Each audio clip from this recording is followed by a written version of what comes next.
Welcome back to the Rockstars. I'm Erik Voss, and Quantumania's ending may have left you feeling a bit left behind, like Scott Lang himself, a bit amiss, that some glitch was snuck into this matrix under our noses, that perhaps we didn't meet all the Kangs we were supposed to. And thanks to Rocket Money for sponsoring today's vid, more about them in a minute. I already broke down how Scott's timeline was probably altered, but perhaps what's weirdest about Quantumania's ending is that the more we learn about it, this was clearly a reshoot from some other alternate ending. Cassie's rushed rescue of Scott and hope from the quantum realm, where things stand exactly with Scott and the Kang dynasty, it all just feels like there's something they're not telling us, and instead trying to overwhelm us with a screaming crowd of Kangs so that it's too loud to hear ourselves think. Really, it is the quietest of Kangs I'm most interested to get to know, young Nathaniel Richards, aka Iron Lad, a young Avenger who, rumor has it, was going to be Cassie's silent partner in this movie's final minutes, but Marvel, at the 11th hour, got cold feet and reshot the ending, leaving poor young Nathan as the one well-known Kang still in a forgotten timeline. I'm gonna break down who this Kang variant is, what Marvel Studios' plan is the Young Avengers canceled, and what the hell really happened with this movie from a big picture Marvel Studios Disney point of view.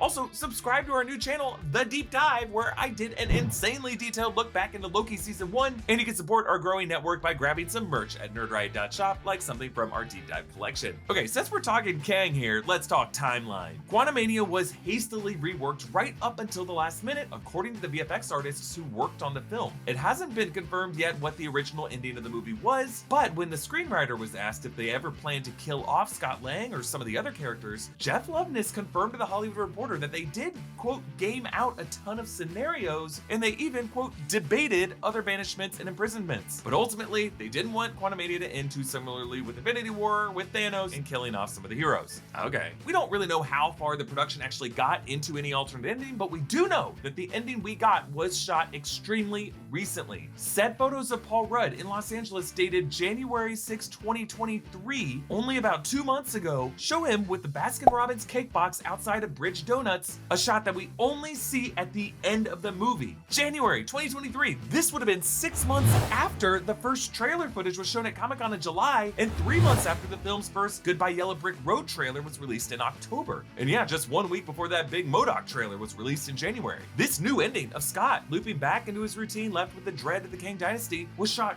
real late in production, only about a month before the film's Hollywood premiere. And this isn't like a goofy bonus post-credit scene tag like the shawarma scene in the 2012 Avengers movie that was shot a week before that movie's release. This whole ending with Scott on the sidewalk is a crucial thematic resolution to the film, and from a production standpoint, it would be something that you would shoot on the same day or two with the intro sequence scenes, since it's all the same locations and the same actors. But we know they didn't shoot those intro scenes in January because we already saw that footage in the trailer back in October. They went to this extra effort to go back to the same location, recostume the same day players, and do all this new stuff just to prevent some less desired option. This must be a new ending that replaced something that was there before. So what was that something? Well, again, Loveness implied that there were other endings in which Scott died and or was left stranded in the quantum realm, and according to some unconfirmed rumors, there was a version of this movie with a post-credit scene that, instead of Cassie inexplicably using a satellite to open a rift through dimensions to rescue Scott and Hope, Cassie instead was going to receive a mystery communication from some unknown figure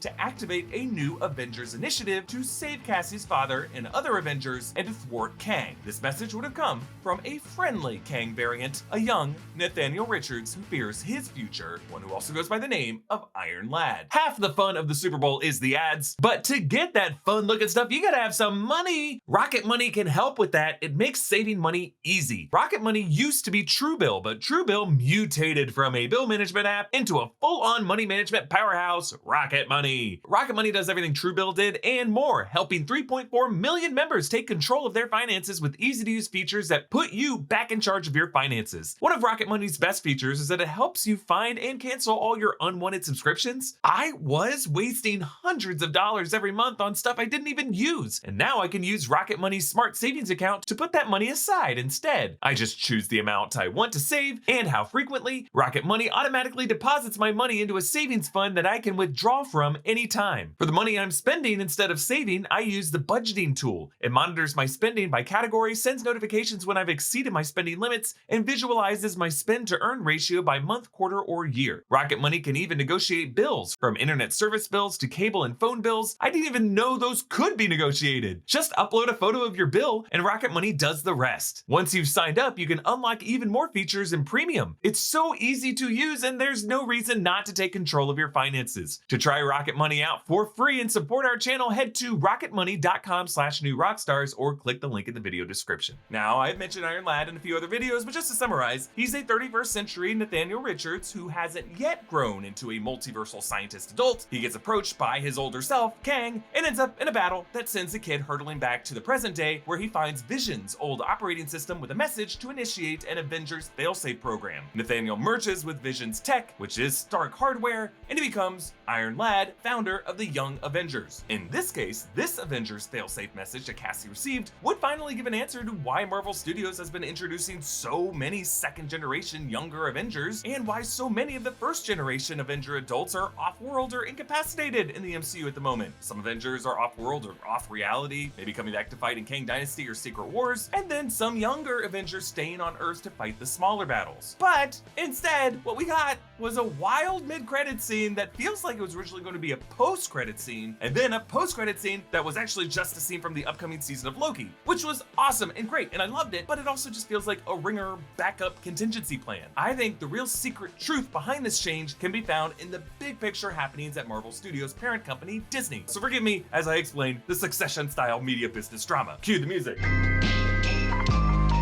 Four on the floor. Guys, four on the... Okay, so Marvel Phase 4, in the era of MCU Disney Plus content, in which we've had roughly 3 to 4 series per year, happened under the stewardship of former Disney CEO Bob Chapek. Last November, Disney surprised many by announcing that they would be prematurely ending Chapek's contract and bringing back his predecessor, the popular former CEO Bob Iger, who stepped away in early 2020. Chapek had come under fire for a number of reasons, but chief among them, Disney Plus just wasn't as profitable as expected in its first 2 years, and the Disney board of directors feared a proxy battle with billionaire investor Nelson Peltz. So they panicked and brought back the golden boy Bob Iger, a more trusted leader within the company who could probably get away with some more unpopular decisions. And so in early February, Iger announced a restructuring plan that would mean a layoff of 7,000 employees and cutting $5.5 billion in costs. This was enough to appease Peltz and he backed off. And so now every division owned by Disney is scaling back its production. This includes Marvel Studios, because literally a week after this, Marvel head Kevin Feige did an interview with Entertainment Weekly confirming that Marvel would be spacing out their releases and putting out fewer shows per year. A few days after that, what do you know, The Marvels was delayed from July 2023 to November 2023. And I think part of this general scaling back